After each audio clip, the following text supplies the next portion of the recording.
Hi friends, అందరు ఎలా ఉన్నారు? బాగున్నారా? మేమైతే చాలా బాగున్నామండి. మీరు కూడా బాగుండాలని మనస్ఫూర్తిగా కోరుకుంటున్నాం. ఈ రోజు నేను మా అమ్మమ్మ కలిసి మా బంజారా స్పెషల్ రెసిపీ అయితే చేయబోతున్నాము. దాని పేరే సలోయ్. ఆ సలోయ్ ఎలా ప్రిపేర్ చేయాలి ఏంటి అనేది ప్రాసెస్ లోకి వెళ్ళిపోదాం, సరేనా? ఇప్పుడు మా అమ్మమ్మ మాట్లాడుతుంది మా భాష. రాంద్రి ఆపండి.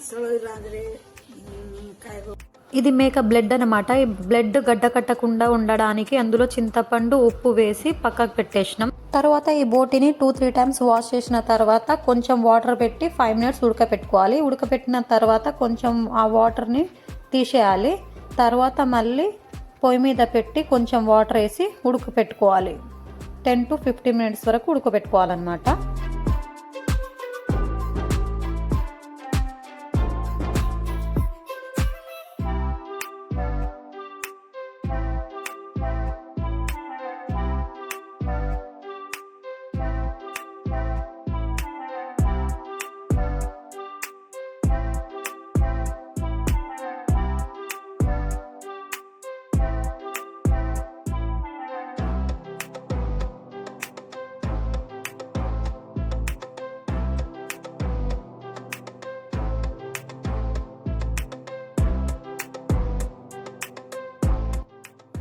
బోటి అనేది ఇలా ఉడకాలన్నమాట. ఈ బోటి ఉడికిన తర్వాత మనం పక్కకు పెట్టుకున్న బ్లడ్ని మొత్తం మిక్స్ చేస్తూ ఉండాలి. మిక్స్ చేసిన తర్వాత అందులో కొంచెం జొన్న పిండి వేసి మళ్ళీ మిక్స్ చేస్తూ ఉండాలి.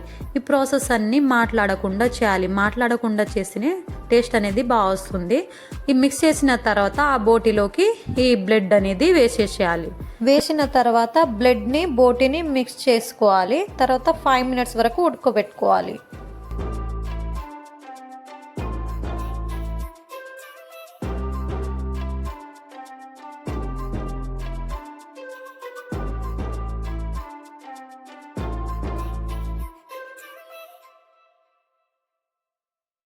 మీరు ఎంతగానో ఎదురు చూస్తున్న సలోయ్ అయితే ప్రిపేర్ అయిపోయింది. ఈ సలోయ్ని ఒకసారి టేస్ట్ చేసి చూడండి, మళ్ళీ ఎప్పుడెప్పుడు తినాలా అనిపిస్తుంది. తను మా పెద్దత్త. ఒక సైడ్ మేము సలోయ్ ప్రిపేర్ చేస్తుంటే ఇంకో సైడ్ తనేమో జొన్న రొట్టె ప్రిపేర్ చేస్తుంది. అందుకని నేను ఒక చిన్న రొట్టె అయితే లాస్ట్కి చేసిన. ఈ సలోయ్ని జొన్న రొట్టె అయితే తింటే చాలా టేస్ట్ ఉంటుంది. ఇప్పుడు సలోయ్ అయితే ప్రిపేర్ అయిపోయింది. ఇప్పుడు తినేద్దాం. ఎలా ఉందో టేస్ట్ చూసేద్దామా? టేస్ట్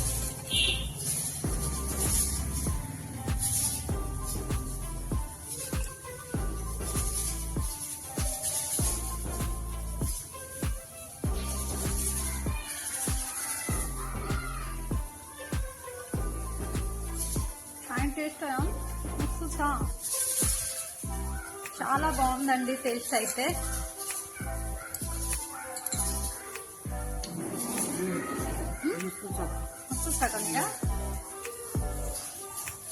చాలా బాగుంది టేస్ట్. మీరు కూడా ఈ రెసిపీని ట్రై చేయండి, చాలా బాగుంటది. ఈ వీడియో మీకు నచ్చితే లైక్ చేయండి, షేర్ చేయండి. మరిన్ని వీడియోస్ కోసం మా ఛానల్ ని సబ్స్క్రైబ్ చేసుకోండి. तो क्या आप बंजारा में हम कर लो सड़ो जान लो हम मनसी का खाना मनसी का रहना करना मजा देखना सब्सक्राइब नहीं करना मार भांजी ने मस्तू थी दे चलो तमें रांधन खाओ तमें करो ये प्याना समय रांधे थे खा देते अगर रांध रहे थे